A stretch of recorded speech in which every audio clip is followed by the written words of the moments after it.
Ciao a tutti, benvenuti ad un altro video, questo è di Old Fashion Angling e io sono Pietro. Oggi puntata molto importante, il primo video in italiano. Per voi ho pensato a qualcosa di abbastanza particolare. Inizieremo con un unboxing e poi vi dirò più avanti cosa penso di fare per il resto della giornata. E quindi mi raccomando, rimanete sintonizzati perché ci sono parecchie sorprese in questo video. E se avete visto qualcuno dei miei video in inglese sapete cosa penso io della pesca. Sono per una pesca a budget, quindi senza spendere cifre astronomiche per le esche, cercando di mantenere i costi al minimo indispensabile. E oggi è l'esempio di questo. Non so se riuscite a leggere, la scatola arriva da Tackle Warehouse, il più grande sito americano di vendita online di esche per il bass fishing. È uno dei modi migliori per acquistare le esche perché hai una selezione incredibile che nei siti europei ci sogniamo. I prezzi sono più bassi, è vero, c'è il problema della dogana, ma comunque rimane più basso il prezzo totale dei prodotti.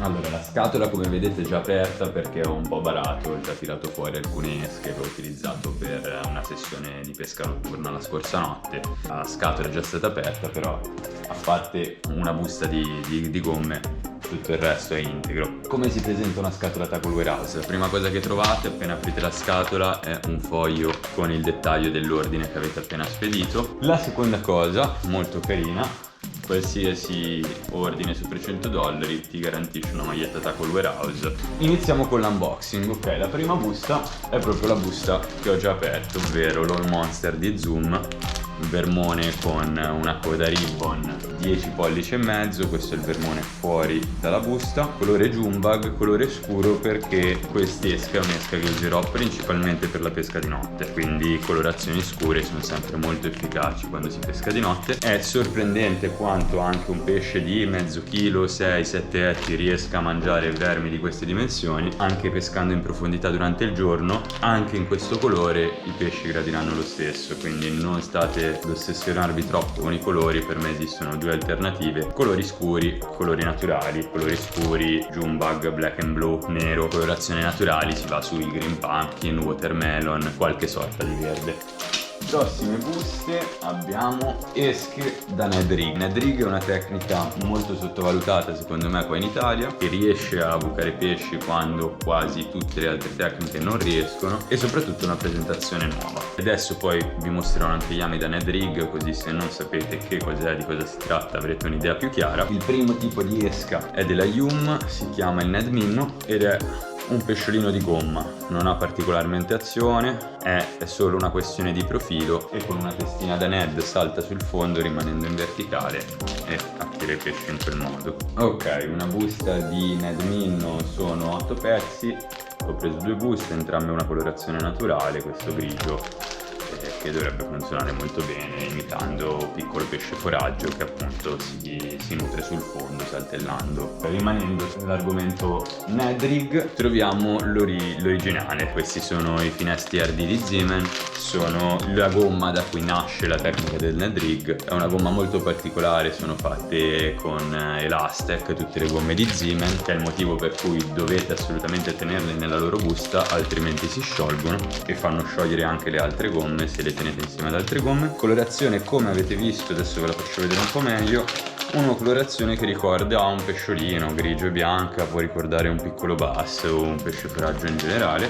E anche di questo due buste. Sempre rimanendo tema Ned Rig, sempre casa Yum, abbiamo il Ned Crow. Sempre il solito discorso, fatto per stare su una testa da Ned Rig, quindi una testa piombata stand up. Allora, simile al Ned Minnow, anche questo è un'imitazione molto realistica, invece che di un pesciolino, di un gambero. Schiena marrone, pancia arancione, quindi doppio colore, molto naturale, molto realistico, e appunto ricorda perfettamente il profilo di un gambero. E simile, ho preso questi qua arancioni e marroni, stesso discorso col doppio colore marrone e rosso, entrambe colorazioni piuttosto naturali, l'arancione un po' più acceso, magari in condizioni di acqua un pochino più velata. Questi li troviamo anche nel mercato italiano, come anche gli Zeeman, un po' più con difficoltà, ma questi abbastanza semplicemente anche da Decathlon volendo. Zoom Speedworm, green pumpkin e nero e rosso. Che cosa ha di particolare questo vermone qua? Ne tiro fuori uno per farvi vedere. È un vermone come potrebbe essere un senco, se lo guardiamo fino a qua è un senco.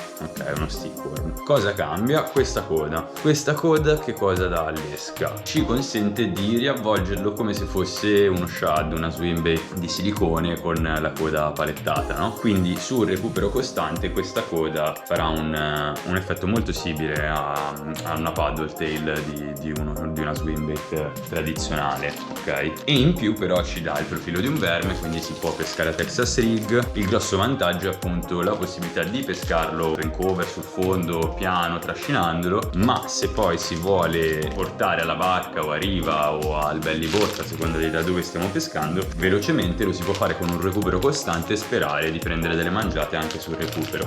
Onestamente io personalmente lo uso quasi sempre Texas rig o Carolina rig, perché appunto ha un'ottima azione questa coda anche sul recupero lento, si muove da un'azione all'esca e ai pesci piace, ha un bel profilo, comunque un verme sarà 6 pollici, 7 pollici probabilmente, quindi un verme sui 12 cm e mezzo, 15 cm. Continuando sui vermi, questa è una chicca americana che purtroppo sul mercato italiano non si riesce a trovare, sono i vermi della Roborworm. Roborworm è una ditta americana, ormai una ditta storica americana, esiste da tanti anni e fa delle ottime gomme, soprattutto per la pesca a drop shot e a shaky head. Classico vermone da finesse con coda con il bulbo e colorazione molto naturale. Questa è una colorazione, si chiama Oxblood, colorazione classica di un verme molto naturale. È un peccato che in Italia purtroppo non si riescano a trovare prodotti di Roborworm, anche perché poi è una marca che costa davvero molto poco. Se si prende da Tackle Warehouse costano $4,79, è molto poco. Ci sono dei vermi da finesse sempre Roborworm, che sono questi qua, che si chiamano Roborworm Alive Shad, che non c'entrano niente con l'unboxing, sono questi pistolini qui e questi te li tirano dietro, costano $2,50, $3 massimo, e sono delle ottime esche da drop shot. Ho fatto davvero tanti pesci con queste gomme. Ok, rimanendo sempre in ambito vermi da shaky head o drop shot, abbiamo i trickworm di Zoom. Come il verme di Roborworm che abbiamo visto prima, lo stesso principio, un verme dritto con una coda un po' a bulbo, ok, che si allarga, e questa è la colorazione baby bass, quindi verde un po' più scuro e un po' bianchino sotto.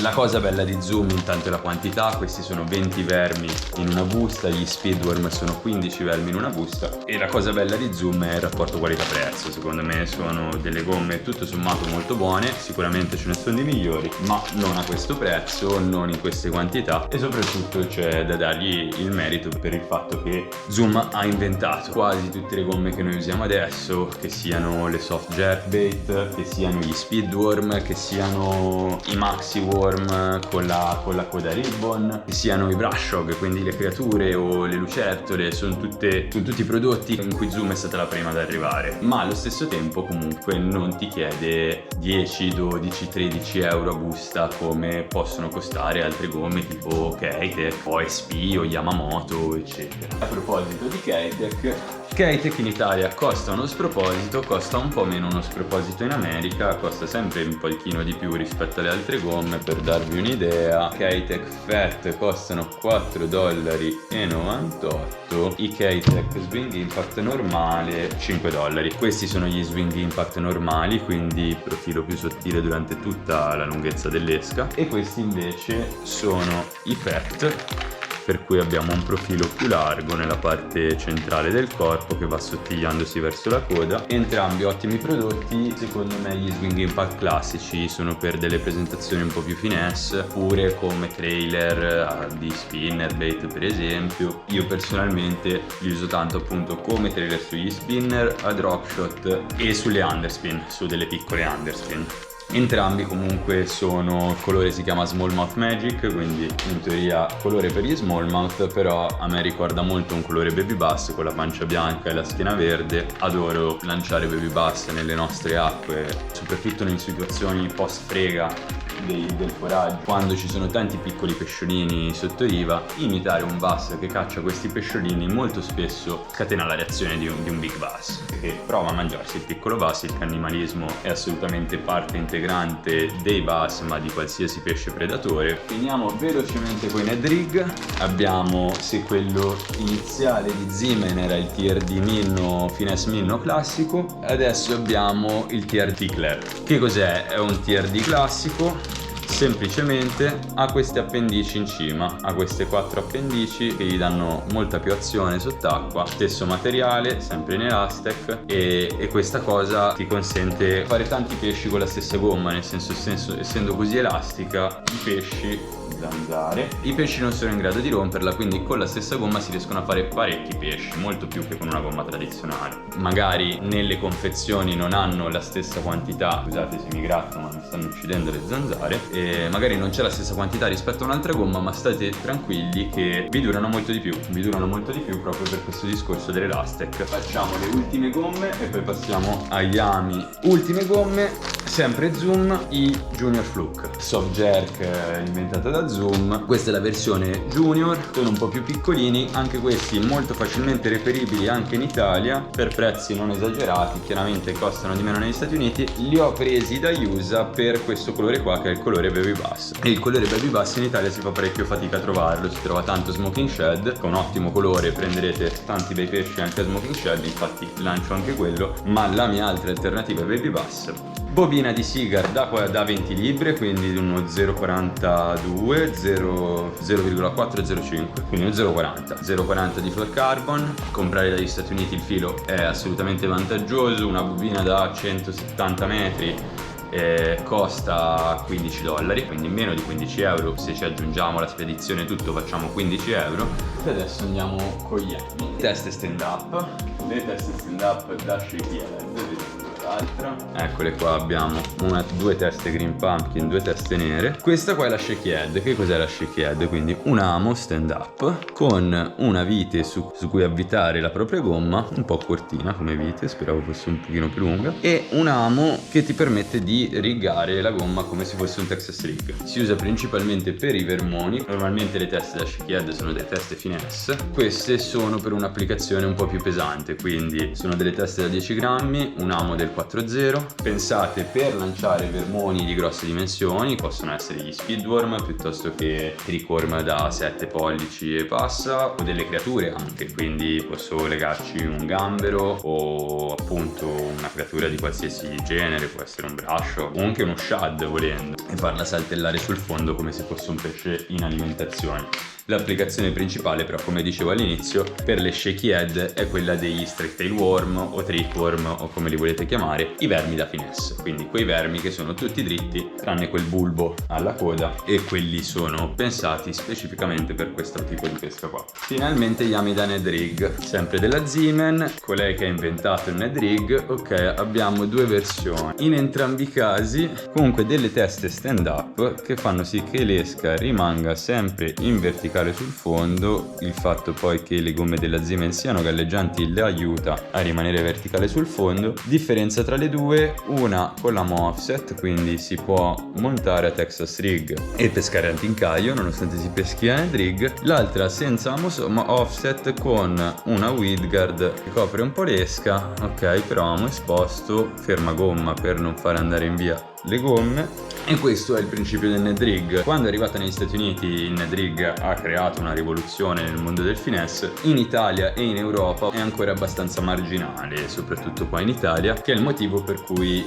voglio darci una prova, perché secondo me terrò grossi risultati prima che venga diffuso su larga scala e che tutti inizino a lanciarlo come tutti lanciano un vermone tipo un Senko a wake. Ultimi, swim jig. Che cos'è? È un jig che nuota, ok, come dice la parola. Quindi non è un jig pensato per lavorare sul fondo, o comunque non necessariamente lavorare sul fondo, ma pensato per essere collegato con uno shad, quindi con una swim bait di silicone, con possibilmente la coda paddle, o ci sono comunque trailer anche specifici per i swim jig. Però appunto che cosa è caratterizzato? Da una testa che non è una testa appunto da jig classico fatta per essere trascinato. Questa è una testa abbastanza particolare perché la parte bassa bassa molto piatta che aiuta a skippare l'esca. Lo swim jig è un'esca che è molto funzionale quando c'è da pescare a ridosso del fondo, in situazioni dove magari incaglierei un po' di più con un amo esposto senza la weed guard. Con lo swim jig incaglierò molto meno. In più, rispetto a uno shad con testa piombata tradizionale, c'è